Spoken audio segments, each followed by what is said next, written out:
Good morning, everybody. Twitter can be a place where a lot of anger is exchanged, as is the case with all social media.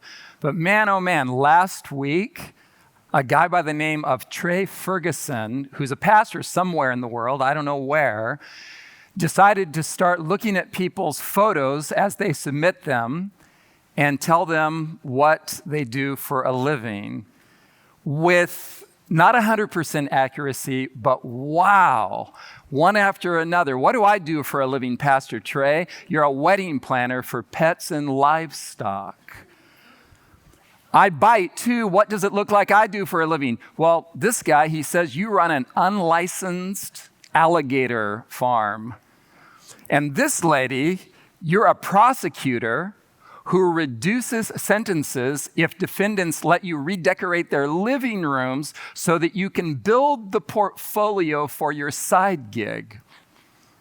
This is amazing. Trey Ferguson says that this lady, and tell me if this doesn't match this particular visage, you teach English 101, but you have a terrible score on Rate My Professor because you take points off when students use the Oxford comma. Tyranny, he says. I knew Allie would like that one. This guy, I mean, just look at him. Pastor Trey says, you steal tractors and sell them back to your neighbors. Shame on you. And what about this lady? You gotta love this. You're a plant-based interior decorator? At which point you're thinking, what does that mean? So he tells you, as in, you only decorate with plants and pictures of plants. And this guy, what does he do? What would you guess he does? Well, Trey says that you're the treasurer for the Teamsters Union. At least that's what you keep telling people, but you haven't fooled anyone, Special Agent Harding. He's figured him out. And this one, this is my favorite, second to my favorite. You manage an Applebee's where you ask tables if they're going all right way too frequently, and the diners take it out on your waitstaff by leaving crummy tips, and you don't care because you're salaried. He's psychoanalyzing. And this guy, you all know what he does. Pastor Trey says, ever since Old Navy fired you for stealing skinny jeans, you've been managing the campaign for the Libertarian candidate for your district's school board seat. After the election, you're walking dogs until your graphic design clientele picks up. And then this guy, third to my favorite, you host a Dr. Phil-esque talk show on the Community Access channel to build the clientele for your private marriage and family therapy practice. When passive-aggressive spouses and parents bring their family members to you, you give them this disappointing look. And then I was stopped in my tracks because Trey Ferguson looked at this face and she asked, what does it look like I do for a living? And he said, nothing. You don't believe in money because it's a social construct. So instead, you live off the land and offer to give people guided tours of the Appalachian Trail in exchange for hugs and peaceful sounds.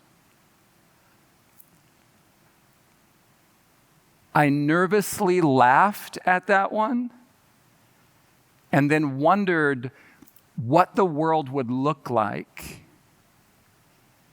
if suddenly, by the snap of somebody's finger, all materialistic impulses were removed. And every person suddenly on the planet was looking out for the best interest of the other person. This is an extreme and comical framing of that kind of world.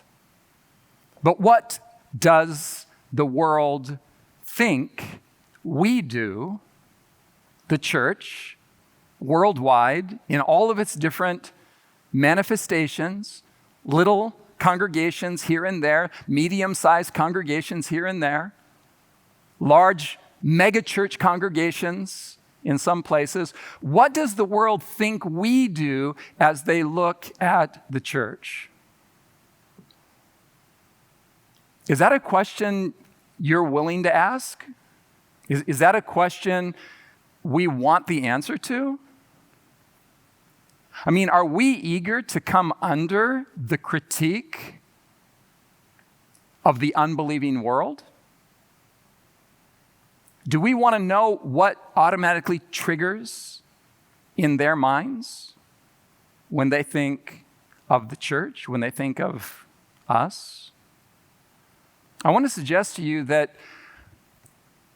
the only accurate assessment we could possibly have of ourselves as the church would be to listen to what those outside of the church think when they look at us. What do we do? And what does the world think we do? Well, some of you, if not all of you, know this guy, Dwight Schrute.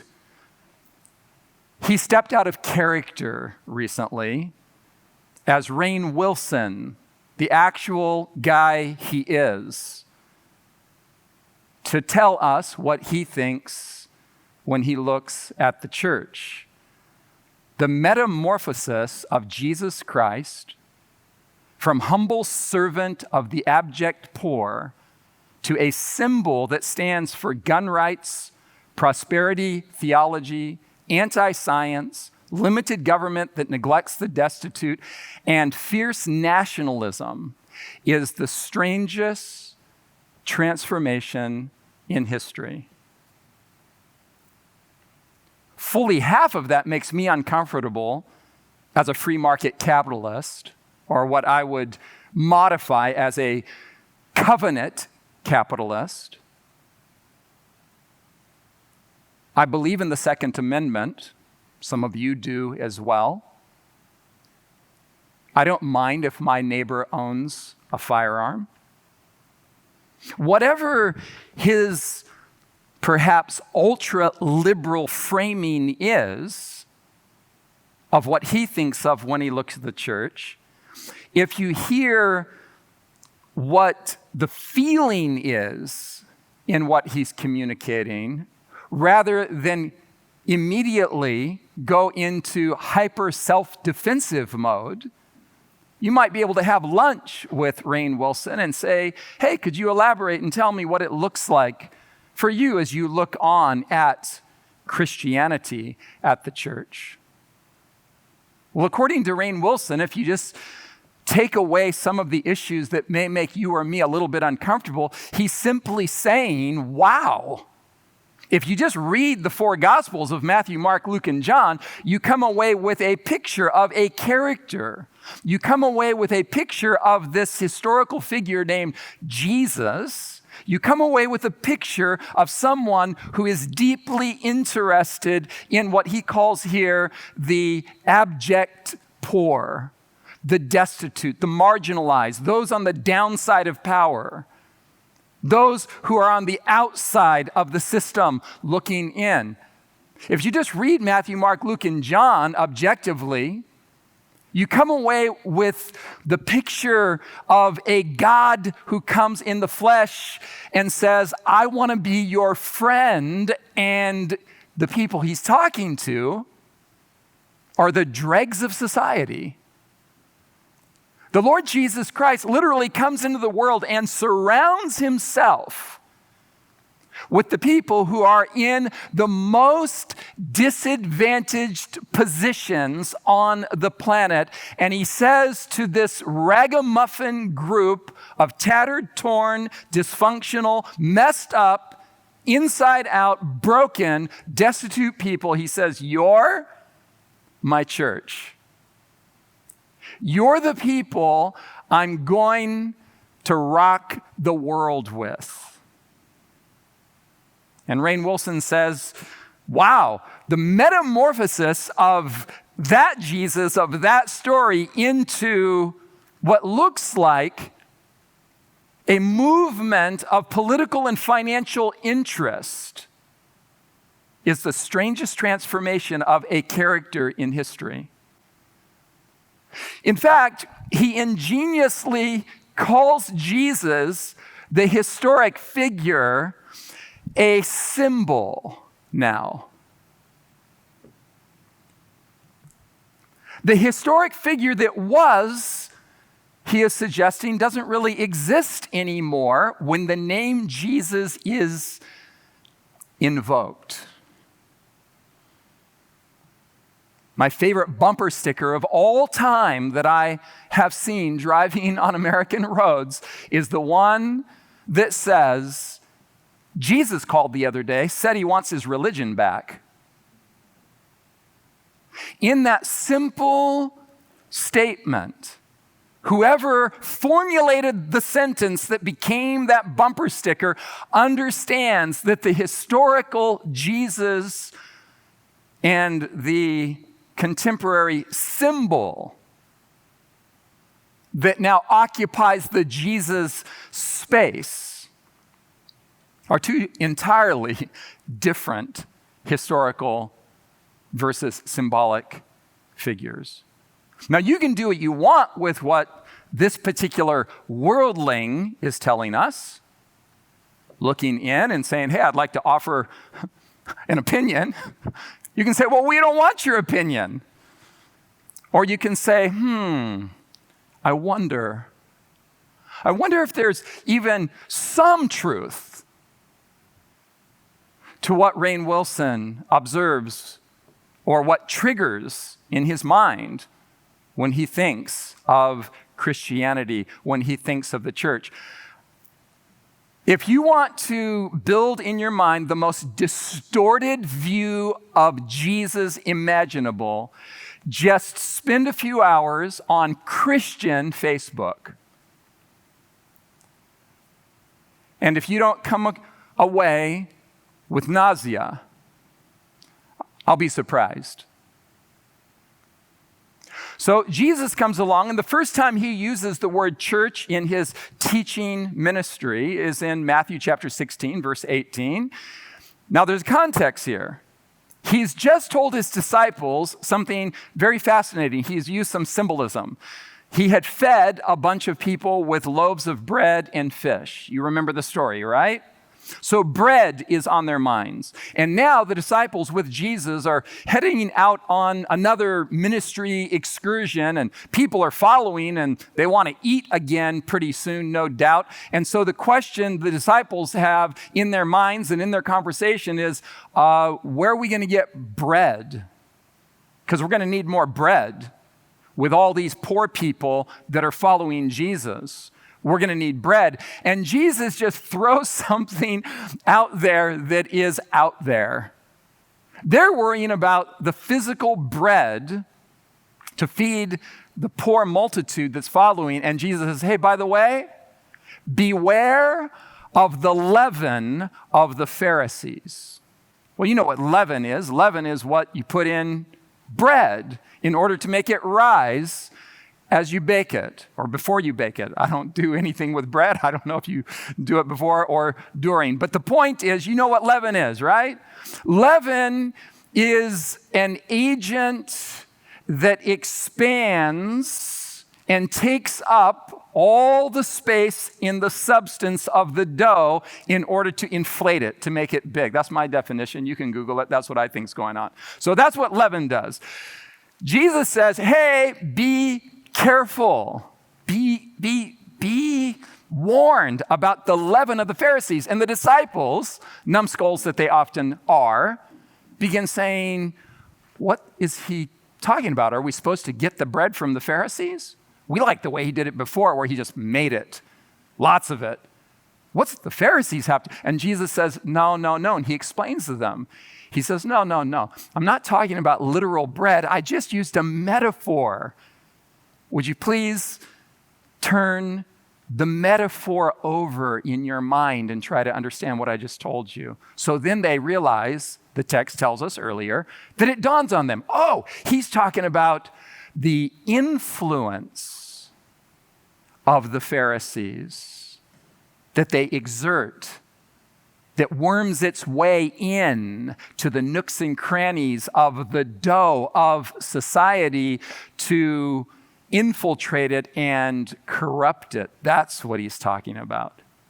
And then in that context, Jesus says to Peter specifically, but to all of the disciples who are listening in, and I also say to you, besides this warning about religious leaders that purport to represent God, but don't, but are actually taking the name of God and infusing it with self-serving motives and pursuits, and then soothing their conscience by invoking the name of Yahweh to make it all okay. That's what Jesus is saying. And he says, I'll tell you something also. And I also say to you that you are Peter. That is, you are like a small stone. And on this rock, this Gibraltar rock, this massive stone that I am, Jesus, and the kingdom that I'm building, and on this rock I will build, and here's the first time Jesus uses the word, I will build my church. I will build my church. And the gates of Hades, the gates of hell, some translations say, shall not prevail against it. That is, against the church. The church will prevail, in fact, against hell. Now, Jesus is using the word Hades here. It is the word that literally means, in the Greek, the grave, the place of the dead. Some versions use the word hell. Jesus is using the word Hades, the word hell, as a metaphor. Again, Jesus is very metaphoric. Jesus is always engaging in throwing out symbols that need to be unpacked. And here Jesus is saying that the gates of hell, apparently, the gates of hell in this metaphor are trying to resist the onslaught of the church. The church is in the offensive mode in the thinking of Jesus here. The gates of hell are trying to prevent the incoming masses of poor and destitute and broken and disenfranchised, and trying to prevent them from having any part in the power structure that they have set up as an illicit union between religious leaders and political leaders. You have to remember every step of the way that what's coming is Jesus is about to go on trial, and he will be tried, judged, sized up, chewed up, and spit out by the religious establishment in illicit union, in a fornicating relationship, later on, Revelation will say, with the state, with the Roman Empire. The Roman Empire will become the political vehicle through which the religious establishment will crucify God in the flesh. All of that's coming up. And Jesus says, hey, be warned about these Pharisee cats. These are the guys, the religious elite. Those are the ones you need to look out for, because they're worming their way into the empire to leverage political and financial might against the kingdom that I'm setting up. Now, that's a narrative that is obvious in the reading of the Gospels, whether it sounds slightly, if not completely uncomfortable to you and me. You either want to know what the story actually says, or you want to piecemeal the story out for a prosperity gospel that affirms you and me in our position above and over against everybody else. You can use Scripture in that way, but what I'm suggesting to you is that if you just objectively read the story is that church and state are about to collude to crucify God in the flesh, because he is building a following that is a threat to the positions they hold in the convenient alliance that has been formed between church leaders and political leaders.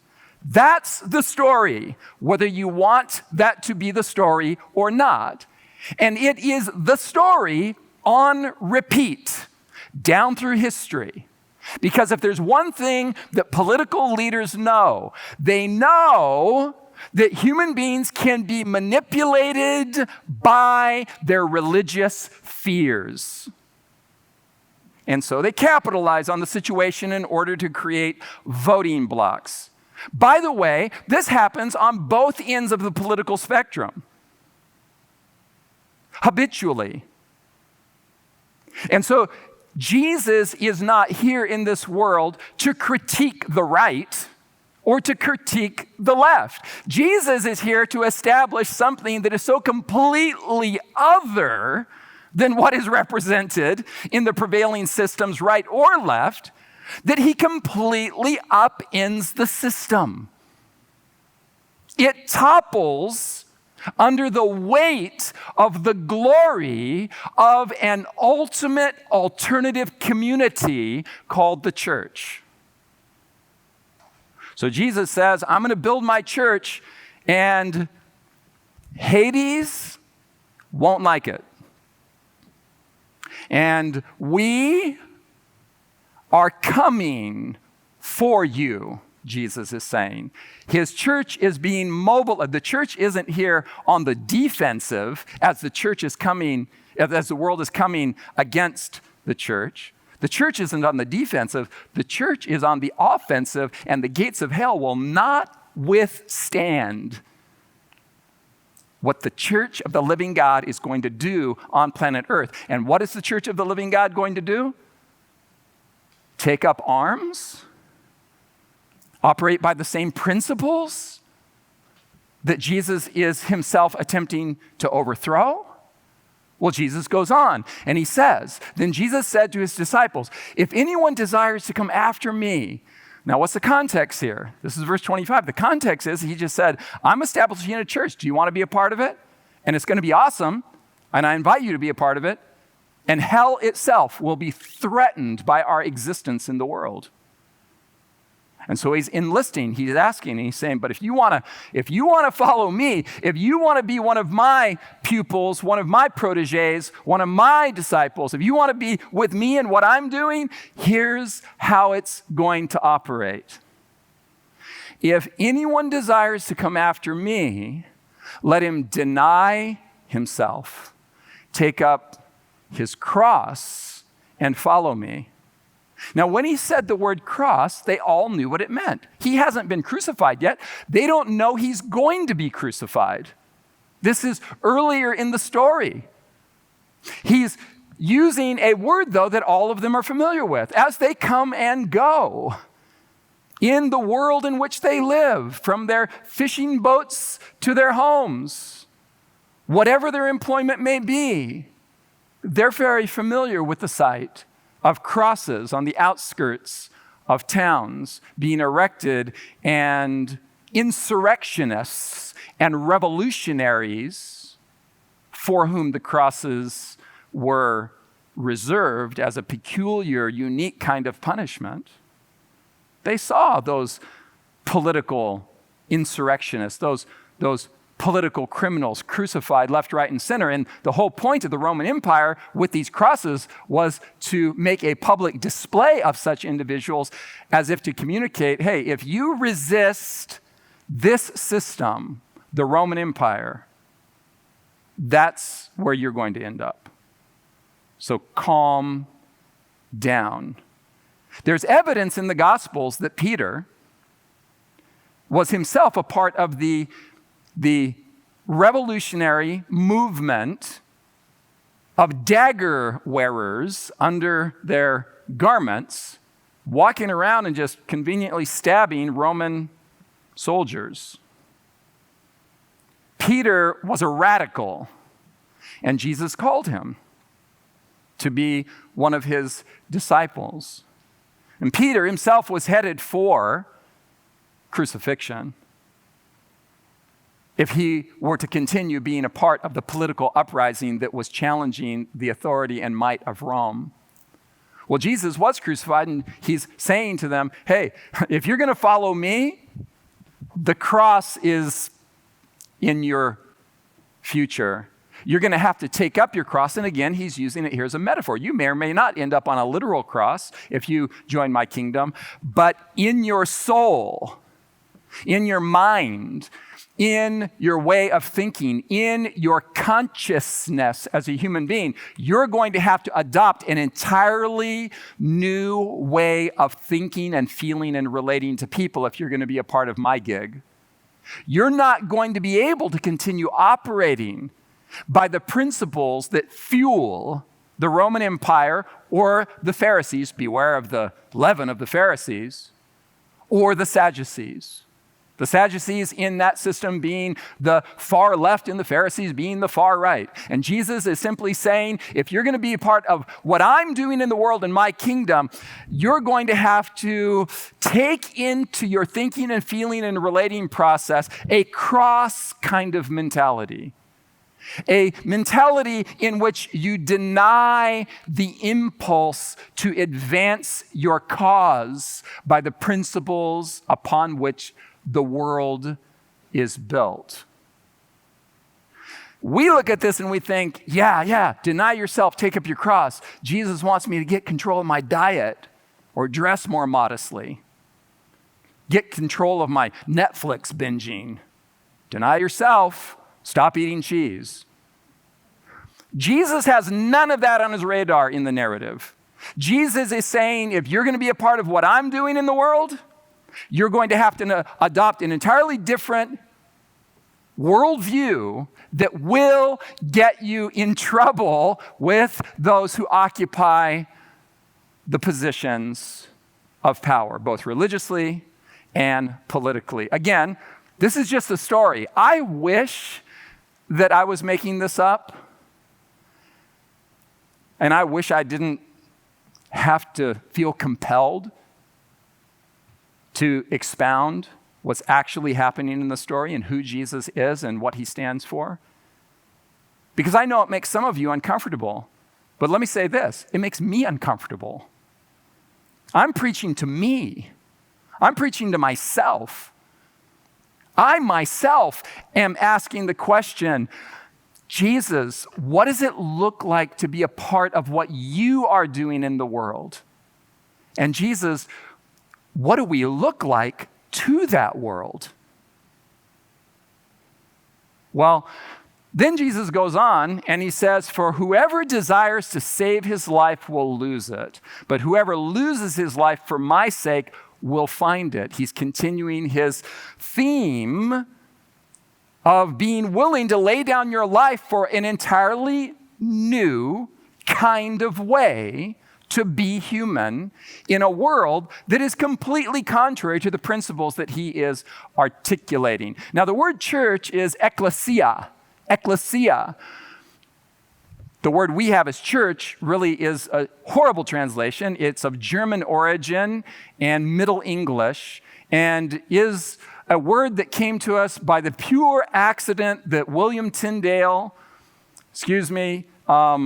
Wycliffe, the first translator of the English Bible, Wycliffe didn't read Greek.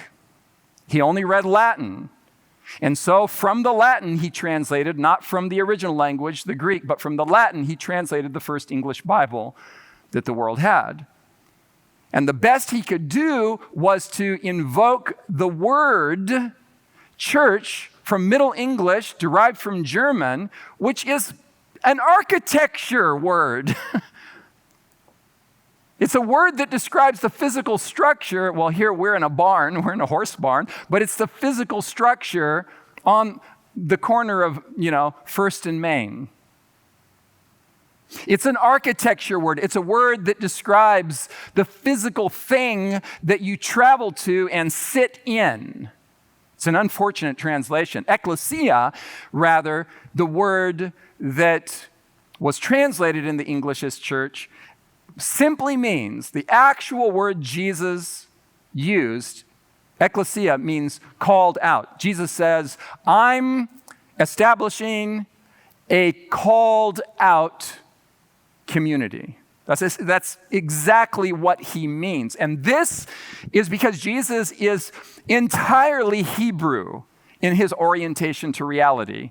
Well, first and foremost, because he's God in the flesh, and he's the one that called out Abraham from Babylon, called Israel or delivered them out of Egyptian bondage, and called Israel out from all the other nations to establish a controlled study group in which the principle of other-centered love would be experimented with. By the way, some of you who are familiar with the author Ellen White picks up on this Hebrew theme and says, quote unquote, the church is the theater of God's grace in which he is performing experiments on human hearts, quote unquote.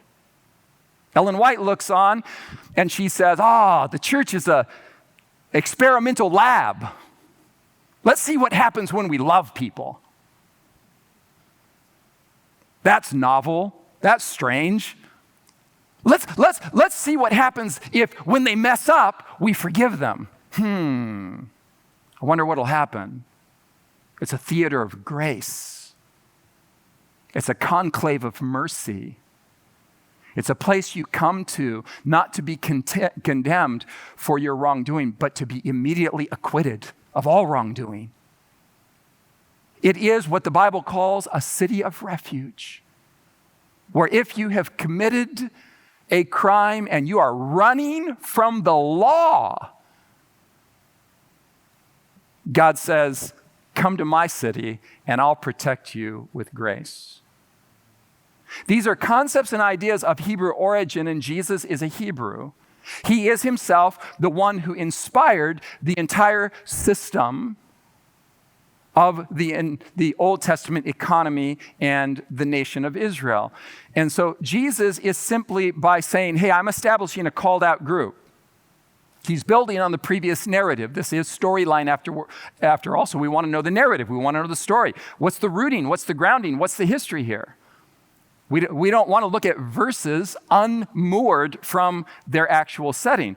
What is Jesus talking about? Well, Jesus is invoking the entire narrative of Israel because Israel was the called out covenant people of God.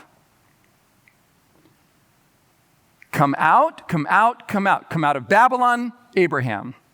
Come out of Egypt, Israel. Come out from among the nations. Let's be something. Let's create a system that is an alternative to everything else going on in the world. Now, sometimes we trip over the fact that in the process of establishing that called out new system, which Moses said would be like a light on a hill to attract the other nations. Israel, you'll be like the head, not the tail. And all the nations will come to you and say, what's going on with all the flourishing over here? Can we be a part of this? And through Moses, God said, Moses, tell everybody from all the nations, yeah, you can be a part of it. Come on, join in. Join in all the flourishing so that we're all called out until all the people in the world are called out until it's one monumental system of covenantal love. It was an experiment in the desert to show the world what it looks like when people get together and operate by the principle of love rather than by the principle of selfishness.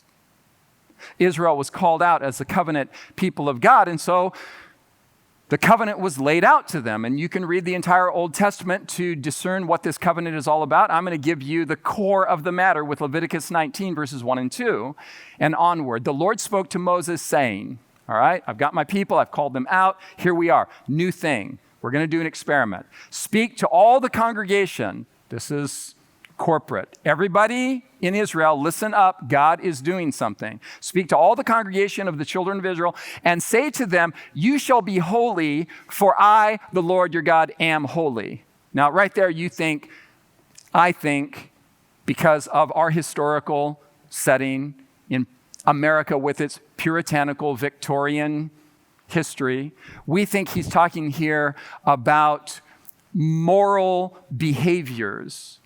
I'm going to suggest to you that moral behaviors are always included in what God is doing. But the word holy just means set apart.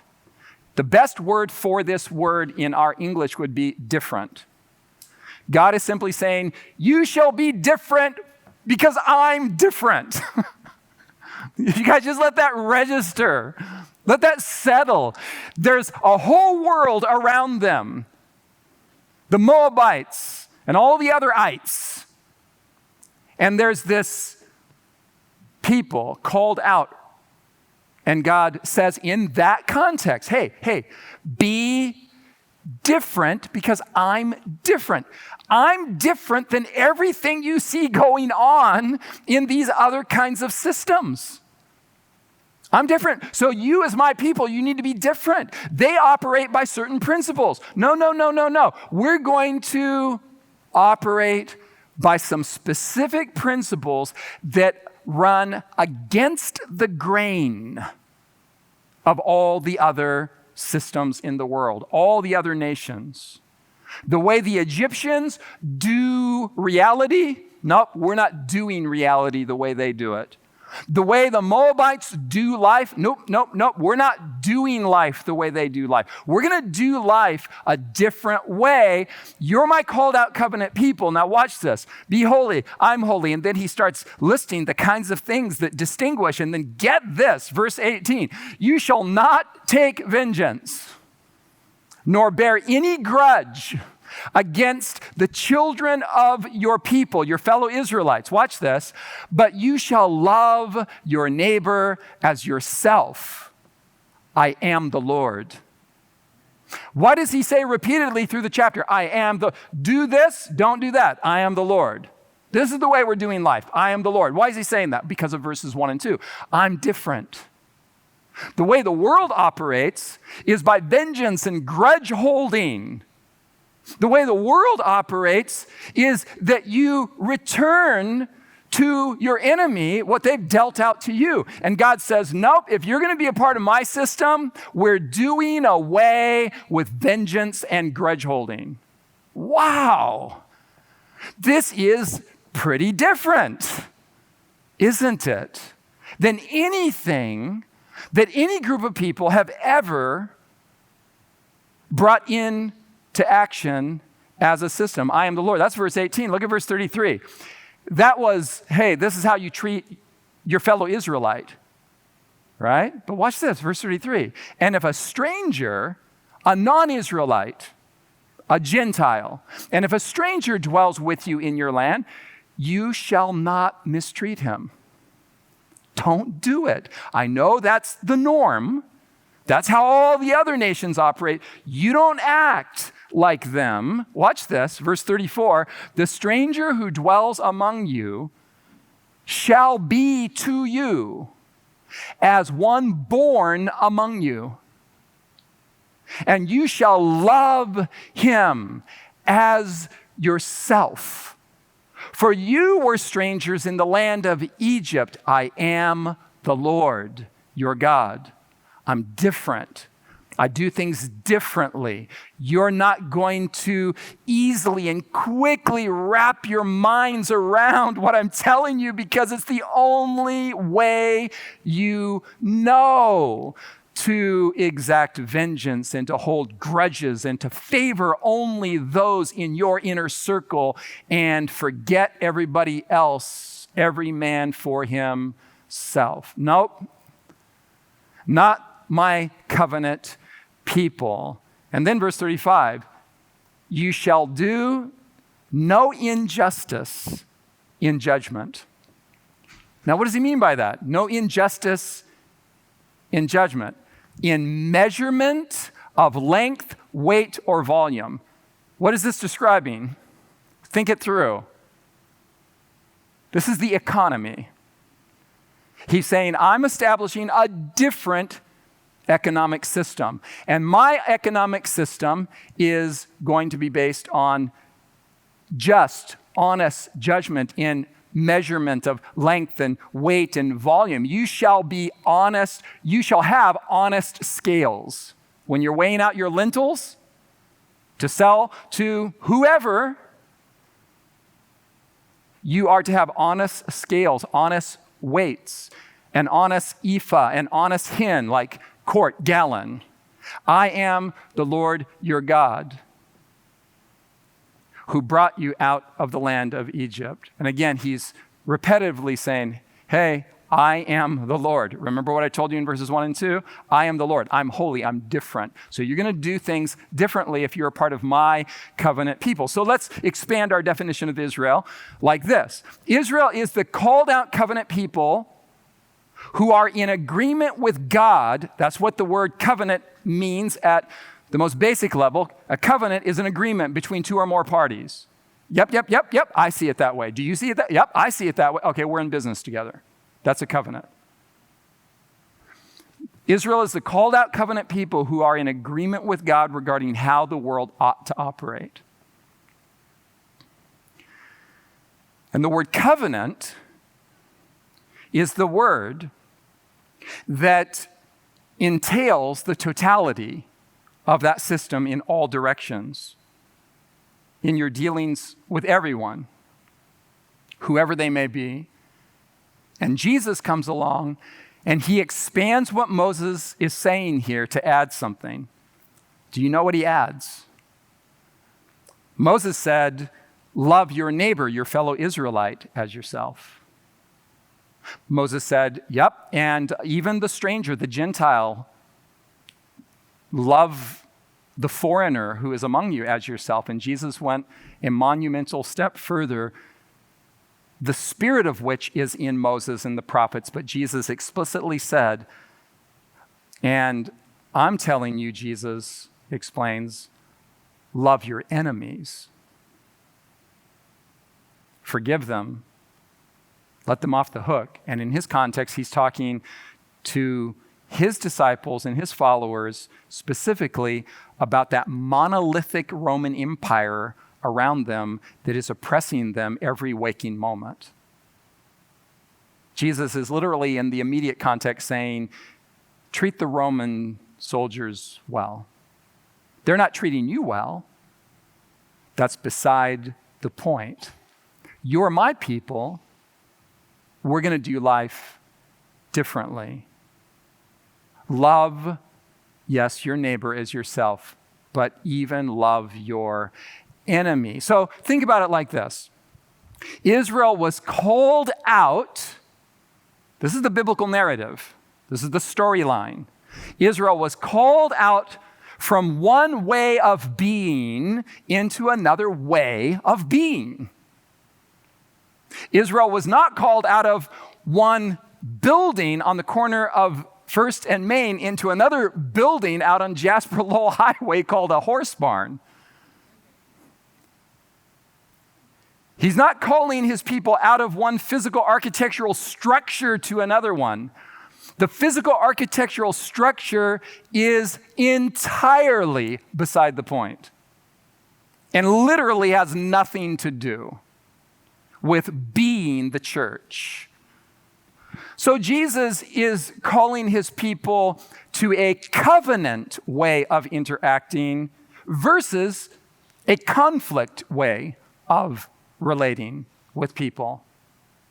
He will call this in the Sermon on the Mount. He'll pronounce a blessing on a certain group of people. Do you remember who they are along these lines? Blessed are the peacemakers. Everybody's mad. People are angry. People are throwing punches. Not you. Make peace. Broker peace between people. Bring people together. Covenant versus conflict. What I'm going to call relationalism, don't look it up. I made the word up. It's not in the dictionary or on Google. If you and I start using it frequently enough, it will become in vogue and we'll find it on Google. So start talking it up. That's how words get invented. Relationalism versus individualism. By which I mean simply this. Jesus says, okay, my kingdom is all about other-centered living, not self-centered living. So Jesus says, hey, change your way of thinking, reverse the entire paradigm. And think in these kinds of terms. I exist for you. And I do not exist for me. And if that lands on you and you adopt that mental framework, and you begin to perceive yourself as existing for me rather than for you, well, guess what? I'll be fine. Why will I be fine? I'll be fine. Why will I be fine? Because you got my back. You operate by a covenantal framework in which you can't let me be injured if you can prevent my injury. So the world operates by a top-down domination system that is power-based specifically for the accumulation of money, and if necessary, we will use violence. That's the Roman Empire that Jesus found himself in the midst of. These are the principles by which that empire operated. One of my top 3 favorite historians, Will Durant, with his wife Ariel, who later in his life said basically she did all the work. But here is Will and Ariel Durant's definition looking at history. They're not espousing a Christian worldview. They're just teaching a history class and writing a history book. And they say, well, the definition of sin, I suppose, is the overcoming of the social by the individual impulses. In other words, sin, I suppose, is when you live for yourself at the expense of others. That's essentially what the historian is saying. All right? So think about the church as a completely different social experiment. The church is a bottom-up service orientation. Love is the driving motive. Giving is the ethic. And when people fail, we forgive. No vengeance, no grudges. The rule of life is to love and to give and to forgive. I want to be a part of that kingdom. That's the thing I signed up for when I was 18 years old. That's the thing that makes my heart race with excitement. Can you imagine being a part of a community, a world, a universe like that? Essentially, to get all geometric on us, the church is a circle system in a triangular world. If you want an image to just burn in to your memory, into your consciousness, if you take nothing else away from our time together, just let this image burn in to your consciousness. The church is a circle system in a rectangular world. The church is a system of reciprocal giving and receiving. It is called by one author a circuit of beneficence, a circle of love, which is the law of life. And as soon as you start eating it, drinking it, partaking of it, it nourishes you on a level you've never been nourished before. The moment you enter into a relationship with one or two or three or more, because where 2 or 3 are gathered together in my character, that's where I'm at, where people operate with reciprocal love. That's who I am, and whenever 2 or 3 people get together. So whenever you enter into a relationship with someone or someone and someone and someone and someone, and it's a group of 2 or 3 or 5 or 10 or 100 or 1,000 or 1,000,000. Whenever you experience covenantal life in which you're surrounded with people who are giving, and when you fail, they're forgiving, it feeds your soul on a level you've never been fed before. You're like, wow, this is what it is This is what it should be. This is what it ought to be. Listen, the one crucial idea is this. The church is the people. It never was the building. Whether it's a fancy building with forced air, heat, and air conditioning in the downtown area, or a horse barn that is a pretty nice horse barn. I don't even know if horses have ever been in here. Doesn't matter. The big idea this morning is simply this.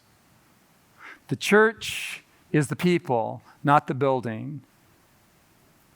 And the calling of Jesus upon your life and mine is to come out of the world's way of being, pull together with 2 or 3 or 5 or 10 or 1,000,000 people, and do life the way Jesus did life when he was here in this world. By loving, by giving, and by forgiving. Father in heaven, what a delight to spend this time in your presence and in your word. These are big ideas, Lord. We didn't make them up. This is what you've told us in your word. Father, thank you for Jesus. And thank you that he established his church, his ecclesia, his called out community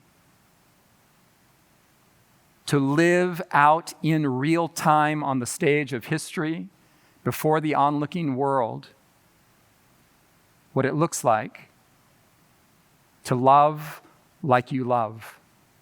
May we be those kinds of people in that kind of community. In Jesus' name, amen. Hey, thanks so much for watching. We hope that message was a blessing to you.